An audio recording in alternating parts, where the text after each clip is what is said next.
ரெஸ்டாரண்ட்டில் வெஜ்ஜுக்கு நம்ம எப்போவுமே யோசிக்காமல் ஆர்டர் பண்ணுறது இந்த பன்னீர் பட்டர் மசாலா தான். ஆனால் அது எப்படி செய்கிறதுன்னு நம்ம ட்ரை பண்ணியிருக்கோமா? இல்லை. இனி கடையில் ஆர்டர் பண்ணுற விட வீட்லேயே எப்படி செய்கிறது அப்படிங்கிறத பார்ப்போமா? வீடியோக்குள்ளே போகிறதுக்கு முன்னாடி நம்ம சேனலை இன்னும் சப்ஸ்கிரைப் பண்ணலைன்னா சப்ஸ்கிரைப் பண்ணிக்கோங்க. இப்போ வாங்க ரெசிபிக்குள்ளே போகலாம். அதுக்கு ஒரு பேனில் 1 ஸ்பூன் ஆயில், 1 ஸ்பூன் பட்டர் சேர்த்துக்கோங்க. இது கூட 3 கிராம்பு, 2 ஏலக்காய், சின்ன துண்டு பட்டைன்ற மாதிரி சேர்த்துக்கோங்க. ஒன்ஸ் இதை கூடயே வந்துட்டு 2 மீடியம் சைஸ் ஆனியனை இந்த மாதிரி கட் பண்ணி சேர்த்துட்டு 3 பல் பூண்டு, சின்ன துண்டு இஞ்சி சேர்த்து நல்லா இதை வதக்கி எடுத்துக்கோங்க. இது சாஃப்டாக வதக்கிக்கணும். வதக்குனதும் இதில் 2 மீடியம் சைஸ் தக்காளி சேர்த்துக்கோங்க. தக்காளி கூடயே வந்துட்டு 5லேருந்து 6 முந்திரி, கூடயே உப்பு, மஞ்சத்தூள் போட்டு நல்லா வதக்கி எடுத்துக்கோங்க. 2 நிமிஷம் இந்த தக்காளியை நல்லா வதக்கி எடுத்ததும் இப்போ இது கூடயே மசாலா ஐட்டம் சேர்த்துக்கோங்க. காரத்துக்கு தகுந்த மாதிரி மிளகாய்த்தூள், 1/2 ஸ்பூன் மல்லித்தூள், 1/2 ஸ்பூன் கரம் மசாலா, 1/2 ஸ்பூன் சீரகத்தூள் சேர்த்துட்டு இதில் கலருக்காக நான் வந்துட்டு ஒரு 1/2 ஸ்பூன் அளவுக்கு காஷ்மீர் சில்லியை ஆட் பண்ணியிருக்கேன். இது ஆட் பண்ணிவிட்டு 2 நிமிஷம் வதக்கிட்டு ஒரு 1/4 கப் அளவுக்கு தண்ணி சேர்த்து இந்த மசாலாவோட பச்சை வாசனை எல்லாம் போகணும். அந்த அளவுக்கு மூடி போட்டு ஒரு 3 நிமிஷம் வேக வச்சு எடுத்துக்கோங்க.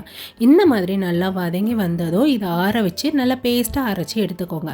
இப்போ அதே பேனில் 1 ஸ்பூன் ஆயில், 1 ஸ்பூன் பட்டர் சேர்த்துட்டு இது கூட 3 பிரியாணி இலை சேர்த்துக்கோங்க. இந்த மாதிரி சேர்த்துட்டு இதில் ஒரு அரை வெங்காயத்தை பொடியாக நறுக்கி சேர்த்துக்கோங்க. சேர்த்ததும் இது 2 நிமிஷம் நல்லா வதங்கினதும் இப்போ அரைச்சி வச்சுருக்க பேஸ்ட்டை இது கூட ஆட் பண்ணிவிட்டு தேவையான அளவு தண்ணி ஜார் கழுவி இதுலேயே ஆட் பண்ணிடுங்க.